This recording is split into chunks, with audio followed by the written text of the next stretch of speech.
নয়াপল্টনে বিএনপির কেন্দ্রীয় কার্যালয়ে চলছে দ্বিতীয় দিনের মতো সংরক্ষিত নারী আসনে বিএনপির দলীয় মনোনয়ন ফর্ম বিক্রি কার্যক্রম। সকাল থেকে রয়েছে সেখানে মনোনয়ন প্রত্যাশীদের ভিড়।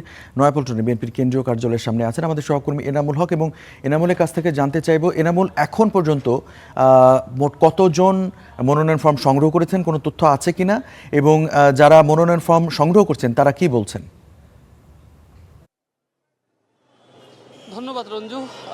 আমি এই মুহূর্তে রয়েছি, আপনি যেটি বলছিলেন, বিএনপির পল্টন কার্যালয়ের ঠিক সামনেই।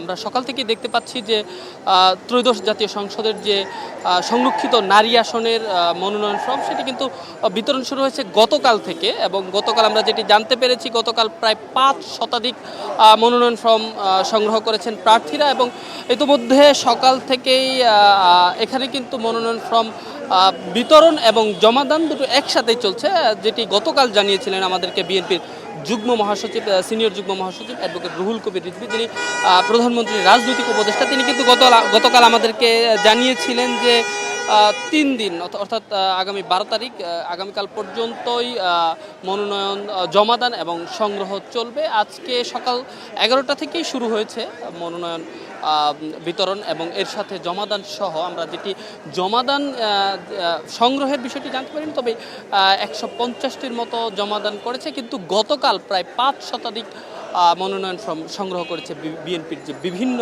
অঙ্গ সংগঠনের যারা সংরক্ষিত আসনের প্রার্থীরা রয়েছেন। সকাল থেকেই তারা কিন্তু আসছেন এবং মনোনয়ন ফর্ম সংগ্রহ করছেন, এবং তারা যেটি বলছিলেন যে দীর্ঘ আন্দোলন সংগ্রামে যে তাদের অবদান, সেটি দল স্মরণ করবে। এবং আজকেও বিএনপির সিনিয়র যুগ্ম মহাসচিব অ্যাডভোকেট রুহুল কবির রিজভী যেটি জানাচ্ছিলেন যে বিএনপি যে গণতান্ত্রিক পদ্ধতি অবলম্বন করে, সেই পদ্ধতি অবলম্বন করেই এবারও মনোনয়ন দেওয়া হবে। যারা সংরক্ষিত মহিলা নারী আসনে রয়েছে তাদেরকেও একইভাবেই দেওয়া হবে। এবং তিনি যেটি জানাচ্ছিলেন যে দীর্ঘ আন্দোলন সংগ্রামে তাদের অবদানগুলোকেও স্মরণ করা হবে। এবং এর সাথে তিনি যেটি বলছিলেন যে এই যে আন্দোলন সংগ্রামে যাদের যে অবদান রয়েছে, এর মধ্যে থেকে যারা এবং সংসদে যারা কথা বলতে পারে এবং বিভিন্ন পারদর্শী, তাদেরকে কিন্তু অগ্রাধিকার দিবে বলেও কিন্তু আমাদেরকে জানাচ্ছিলেন। এবং এর সাথে প্রার্থীরা যেটি বলছিলেন, তারা এসে কেন্দ্রীয় কার্যালয়ে নতুন মুখ দেখতে পাচ্ছেন, যারা